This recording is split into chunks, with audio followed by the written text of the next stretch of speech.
안철수 대표를 보수 진영으로 끌어들이자 이런 목소리가 특히 중진들 위주로 많이 나왔던 건 사실이에요. 그러다 보니까 오세훈 시장이 중진들한테 전화 참 많이 받았다고 합니다.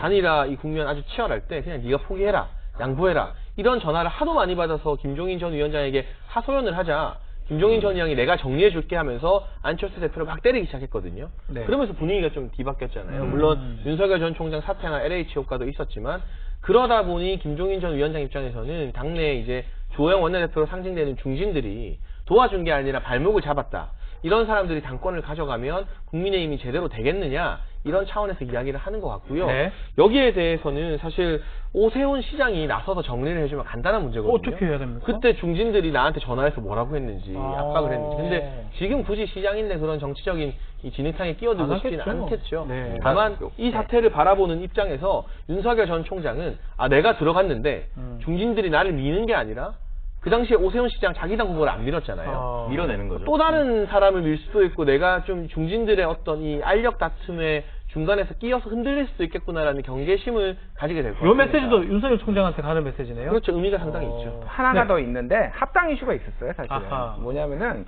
주호영 원내대표가 지금 권한대행인데 지금 당대표 나오려고 하고 있었잖아요. 그러면서 이 선거 즈음에서 앞뒤로 해가지고 합당을 해가지고 이거를 본인의 성과로 해가지고 당대표로 나가려고 해서 이제 상당히 접촉이 많았는데 그거에 대해서 지금 김종인 비대위원장이 굉장히 불쾌했다. 그러니까 나를 제쳐두고 그렇죠. 뒤에서 이렇게 합당을 하고 결국 내가 안철수 대표 싫어하는 거 아는데 이런 식으로 할 수가 있는 약간의 그 배신감도 정치권에서 그 얘기가 있더라고요. 네. 근데 그 오세훈 시장이 얘기를 했어요.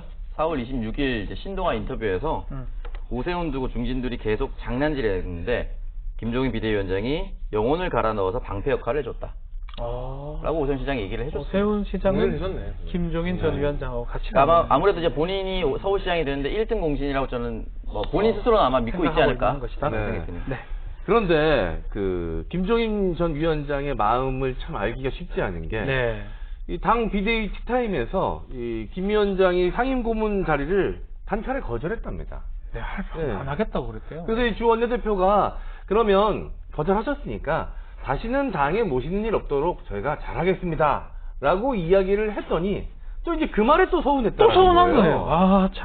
참 이게 어떻게 이야기를 했어야 맞는 건지. 저도 서운한 게 당연하다고. 서운합니까? 정치권에서 가장 쓸모없는 직함이 자문위원, 상임 고문 이런 거거든요. 고문이 말고 딴 거를 시켰어야 돼요. 예를 들면 막전마크 시청률 엄청 잘 나오고 유튜브 구독자 100만 됐는데 박주민 변호사님이 나 이제 역할 다 했다 물러나겠다 하는데 저는 그럴 리는 없습니다. 예를 들면 제작진이나 우리가 다시는 모시는 일 없도록 제가 잘하겠습니다. 안 돼.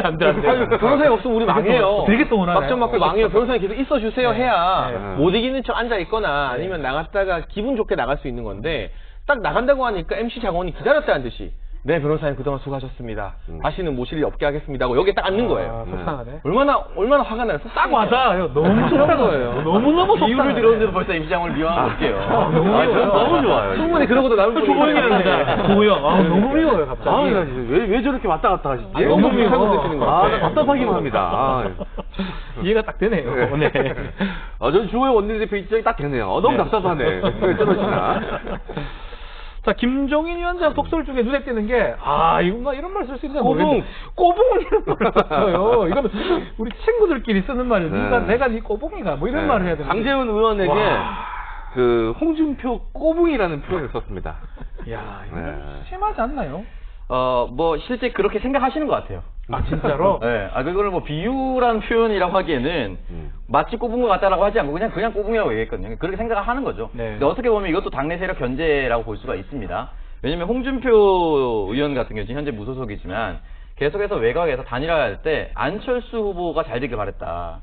그리고 대구에서 아주 공교롭게도 어떻게 그렇게 시간이 맞는지 모르겠는데 절에서도 만나기도 하고 정말 그런 공교로움이 어떻게 일어나는지 모르겠어요. 정말 신기한 인연인데 그 정도로 안철수 대표가 서울시장 출마하기를 홍준표 의원은 바랐습니다. 왜냐면 또 하나의 대선 후보가 서울시장에 발목 잡히길 바랬을 수도 있겠죠. 또 그런 속마음이 있었을 수도 있겠지만 어쨌든 이걸 다 지켜보고 있는 김종인 비대위원장 입장에서는 이 부분이 굉장히 기분 나빴을 것이고 만약에 장제훈 의원이 독설을 날리고 김종인 비대위원장을 견제하면 견제할수록 국민의힘은 어쨌든 홍준표 의원을 대선 전에 다시 불러들일 수밖에 없습니다.